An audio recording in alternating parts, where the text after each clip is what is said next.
नए सिरे से ना जन्मे तो वो परमेश्वर के राज्य को देख नहीं सकता। एंटर करना तो दूर की बात है, तो दूर से भी देख नहीं सकेगा।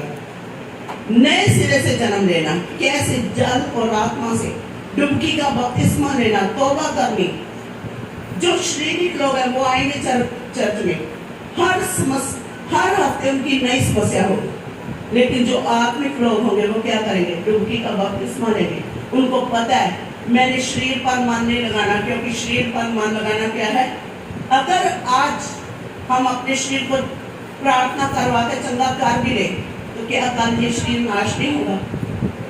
लेकिन हमें ध्यान किसके ऊपर लगाना है? आत्मा के ऊपर, जो अविनाशी है, जो अनंत जीवन में प्रवेश करने वाली है। हालेलुया। और अगर आपकी आत्मा चंगी हो गई, आपने यीशु मसीह को में नया जन्म पा लिया, आपने बपतिस्मा पा लिया, तो कहता है मेरे जब धर्म राज्य की खोज करेगा तो जी सारी वस्तुएं तेरे पीछे अपने आप आएंगी। आपकी अगर आत्मा चंगी हो गई तो शरीर की चंगाई कोई बड़ी बात नहीं है, वो तो आपको ऐसे मिल जाएंगे। Hallelujah, hallelujah.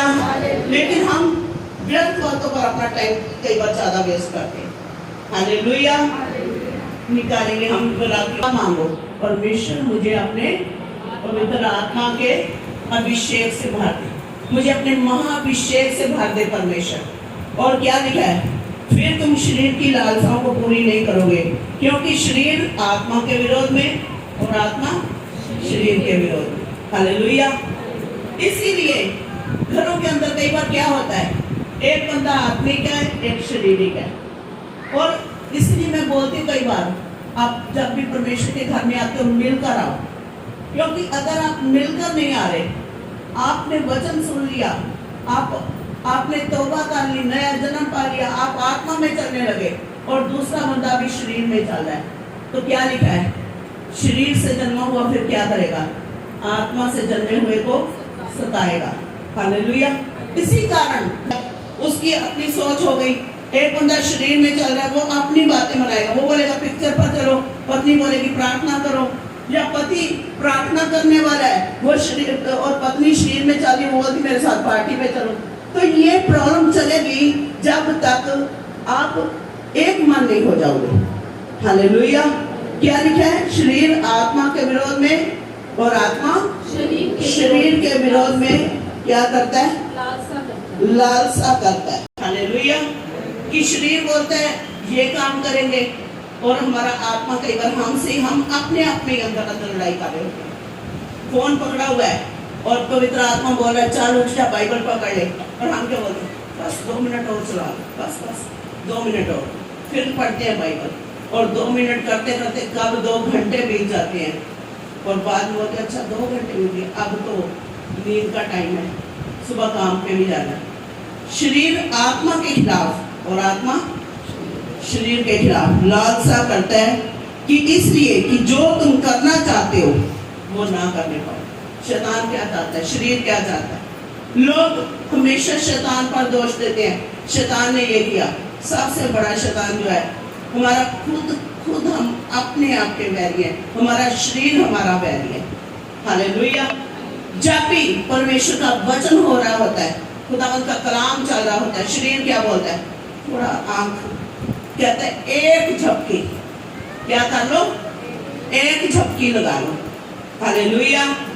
एक झपकी और हाथ पर हाथ रख के लेटे रहना। कहता कब कंगालपन डाकू की नहीं आकर तुझे घेर लेगा, तुझे पता भी नहीं चलेगा। हालेलुया। क्या करता है शरीर?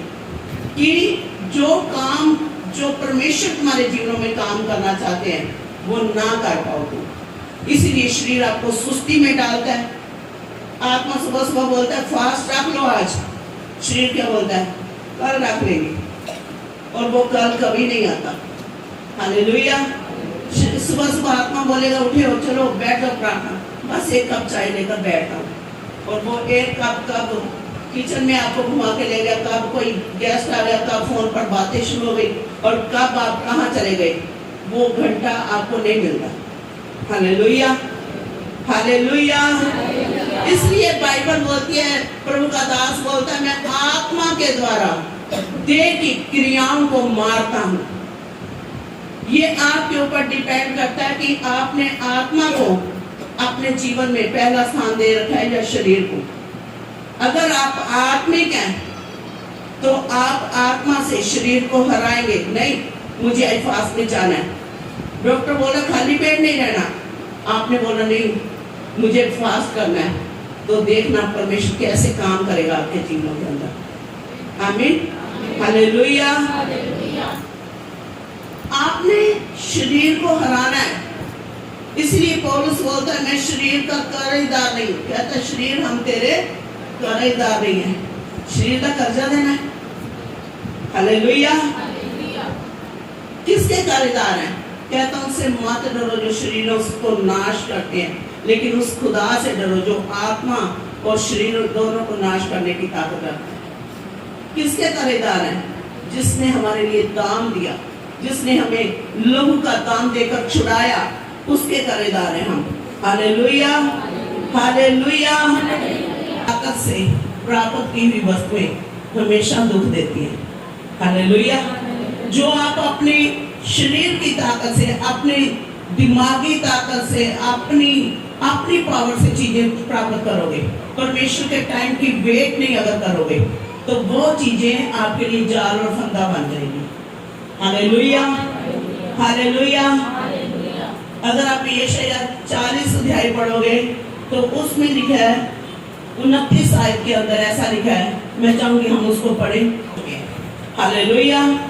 लिखा तरुण तो थकते, तरुण मतलब जो तेज तरार लोग हैं वो तो थक जाएंगे, और जो तरुण तो थकते और श्रमिक वो थक जाएंगे, और लिखा है जवान ठोकर खाकर गिरते हैं, परंतु जो यहोवा की बाट जोते हैं वो नया बल प्राप्त करते जाएंगे। Hallelujah, hallelujah. अगर आप आत्मा से चलने वाले हो, आप परमेश्वर की बाट जोते हो, प्रभु के टाइम की वेट करते हो, आपको पता है परमेश्वर का समय सही समय होता है। अगर हम आत्मा में ना चले, अगर हम परमेश्वर के टाइम की वेट ना करें, हम पवित्र आत्मा की आवाज ना सुने, अपनी दुनियावी तरीके से अपने अकल के घोड़े दौड़ाए, अपनी समझ का सहारा ले, तो आगे जाकर क्या होता है? उन चीजों में लॉस होता है। परमेश्वर को पता है, इसलिए बाइबल बोलती है अपने सारे बोझ यहोवा पर डाल दे और वो तुम्हें संभालेगा। काम किया वहां पर सारे ने, अब्राहम की जो पत्नी सारे थी उसने यही काम किया।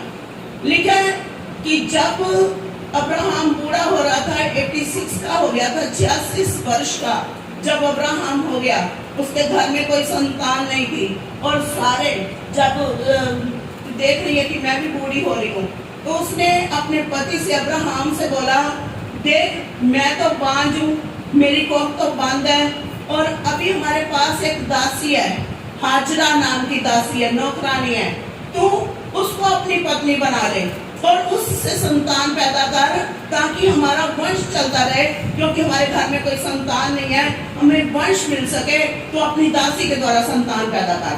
और अब्राहम ने क्या किया? लिखा है उसने सारे की बात मान ली। किसकी बात मानी अब्राहम ने? शरीर की। किसकी बात मानी? शरीर की। प्रभु की आत्मा ने उसे क्या बोला? तो वेट कर, बाट जोता रहे, परमेश्वर के समय का इंतजार कर, परमेश्वर का टाइम सही टाइम होता है। लेकिन हम क्या बोलते हैं? नहीं, यही समय है, हमारे टाइम के अनुसार होना चाहिए, जो भी हम चाहते हैं परमेश्वर हमारे अनुसार चले। बहुत सारे लोग इसलिए प्रभु के रास्तों से भटक जाते हैं। क्यों? क्योंकि वो प्रभु के टाइम की वेट नहीं करते, वो चाहते कि परमेश्वर हमारे टाइम के अनुसार काम करे। हालेलुया। कितने लोग हैं जो चाहते हैं अभी होना चाहिए। बहुत सारे लोग मेरे को यहाँ तक बोलते हैं अगर इतने दिन में हो गया तो ठीक है। तो परमेश्वर को क्या जरूरत है? आप अगर खुदावन की वेट नहीं करोगे तो जरूरत हमें है खुदावन की, ना कि खुदावन हमारी बेटे हमारे लिए हमारे टाइम के अनुसार काम करे। हालेलुया। कुछ लोग बोलते हैं इतने हफ्ते मैं प्रभु को देता हूँ। आप कौन होते हो हफ्ते परमेश्वर को देने वाले? मैं इतने महीने प्रभु को दे रहा हूँ, अगर हो गया तो हम कौन होते हैं? लिखा जो यहोवा की बाट जो होते हैं वो नए से नया बल प्राप्त करेंगे। हम कई बार प्रभु से बोलते प्रभु इतने टाइम में अगर हो गया तो ठीक है, नहीं तो क्या करोगे आप, क्या कर लोगे खुदावंत का, बताओ। हालेलुया। क्या आप उसका सिंहासन गिरा दोगे? हालेलुया। क्या लिखा है कि जो सारे थी उसने परमेश्वर के टाइम की वेट नहीं करी, उसने शरीर के अनुसार लिखा है 2 आयत को पढ़े 16 अध्याय उत्पत्ति